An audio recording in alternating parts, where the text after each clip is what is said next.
Ain't nobody heard from Doechii? Yo. It's about what? I knew you would say that. No, I don't know. Me neither. We can find another topic. Yeah, I was just asking y'all. I don't know what the context is. I don't know either. What, the industry playing shit? Move right along. Yeah, moving right along. Okay. Because I thought it would be a little more obvious than it is, but I guess it's not yet. It's kind of obvious. Shut your lame ass up, nigga.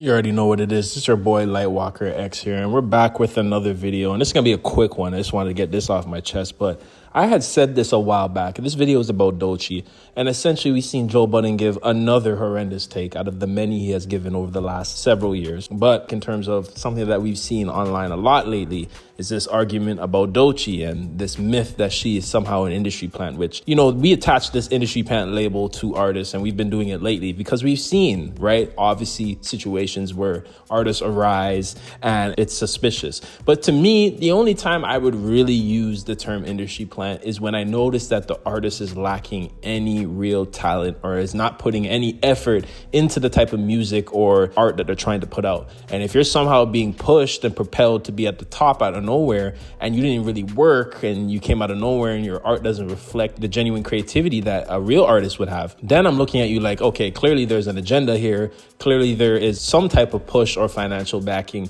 or reasoning as to why you're in the position you are, right? So that's when I attach that label. But when I see an artist is talented, and when I've personally seen an artist work their way up to where they're at now, I can't attach that label, right? And this is the case for Doechii. I've been following Doechii's music since 2020. I've seen her do her stuff on her YouTube and then, you know, do her TDE collabs early on and then eventually get signed. I saw that entire process, right? And I know many of you have as well. But if this is an artist that has come out of nowhere and you've never heard of her, then it kind of makes sense as to why you're confused about her rise. You may have theories. You may even speculate like, oh, she came out of nowhere. There might be something fishy going on, but it doesn't take that long to see the effort that she has put in, right? You can, with one click of a button, you can look it up yourself and see for yourself. But outside of that, it's one thing to not like her music, but I would never say that Doechii is not talented. She's very talented. She's extremely talented. And like I've seen her work throughout the years to get to the position she's at right now. So then we get this whole industry plant label, which to me was only really pushed on her because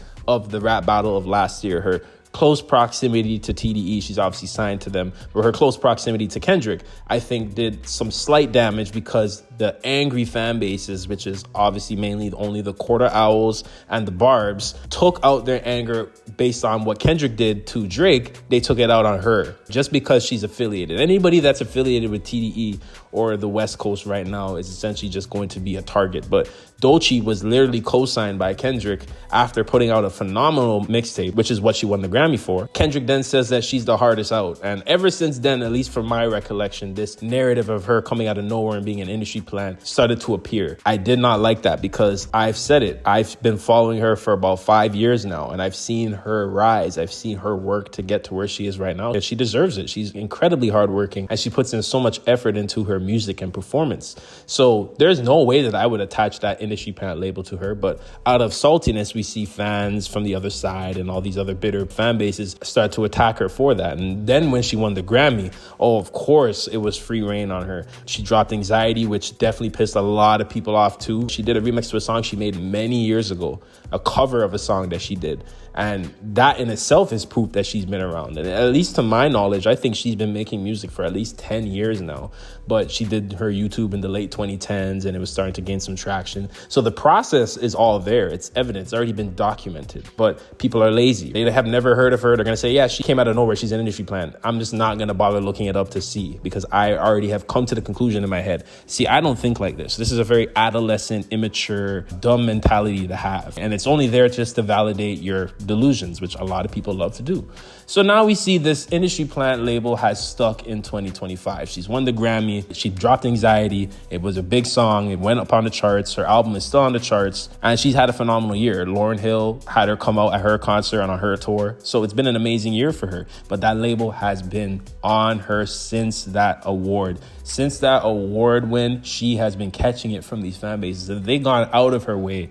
The campaigns that I've seen where, you know, a lot lot of people get bullied on social media. That's essentially what it is. But, you know, the specific industry plant campaign, it was very evident that this was something that stuck on her because of her talent. Her talent, to me, was deemed as a threat. She was that good. So there's no way that she could be the next one to take the genre to where it needs to be. So we're going to try everything in our power to discredit her. So that's exactly what they've done. So I think what ended up happening is that they said, okay, we're not going to go combat this directly. What we're going to do is just take a step back from the limelight. And that's essentially what Doechii did. But the funny thing was, despite that, throughout the entire summer and going into the fall, I've seen clips of her almost every week performing at festivals, at other shows, at small concerts and venues. She has been performing nonstop. She has not gone away, right? And now she's about to go on her sold out tour for her Alligator Bites Never Heal.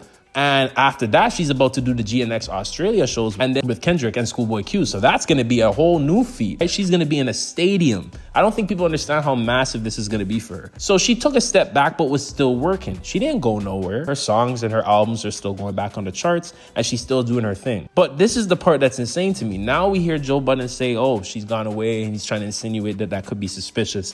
Like that could hint to her possibly being an industry plant. It's just so disingenuous. Right? Like it's sad that the people who are actually putting in the work, they're the ones that have to combat some of the most narratives. But then the people who are the most fakest, who do the most laziest work, they get a pass. Or we just want to play favorites for specific individuals or other individuals who were in their prime many years ago, but they're not nowhere near it now. And we're just going to play favorites because we don't want to see a changing of the guard. We don't want to see any new artists get opportunities. It's negative gatekeeping. It's going out of your way to prove your own delusions to everyone else. It's a lot of negative, nasty things that are going on. But Doechii never disappeared. Doechii has been outside. She just took a step back. And it's like, damned if you do, damned if you don't, right? You guys complained that I was in your face when I was working and putting out my music. So I take a step back. And now when I take a step back, it's a problem. And now you're trying to insinuate that I'm still a plant somehow. Like, it just is so disingenuous and it's just disgusting and very lazy. Like, these are podcasters who have been in the industry. Joe Budden, you know the industry, as I'm sure many people on that panel know what it is. And you guys still play these games. It's just so weird. You bring her on your show earlier in the year, if I'm not mistaken. And then after that, you go and do this. Like, it's just strange. And, you know, that podcast is like, it's past its prime. It's past what it used to be. You know, there was some enjoyment in there for sure. But now it's just lazy. Now it's just, you guys are in the industry. You have a responsibility to deliver accurate news. We don't want you to play favorites. You can have, you know, your picks. You can have your preferences. But your news, your hip hop media. So we have an expectation for you. And to me, it's just more proof that all these podcasts have to be part of the party dying as well,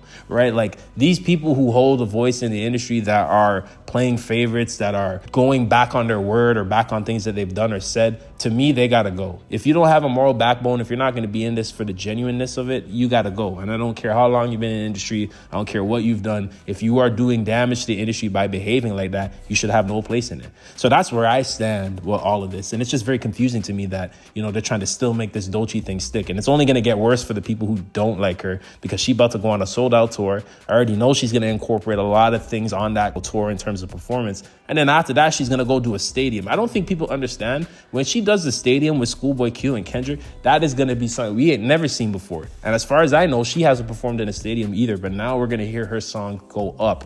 And then they can't attach that label no more. They can't say it's bots or industry push. They're not going to be able to do none of that. And I can't wait for that to happen. So until then, guys, I'm sure they're going to try to continue to put whatever narrative they can. But Doechii is a hardworking woman. She's one of the best in the game right now, one of my favorites. And I'm looking forward to seeing what she does, especially when it comes to the tours. She's going to go on her own tour, so that's going to be cool. And then outside of that, the GNX tour will be finishing with her as of right now. So that's going to be amazing. So you guys let me know what you think about this foolishness down below.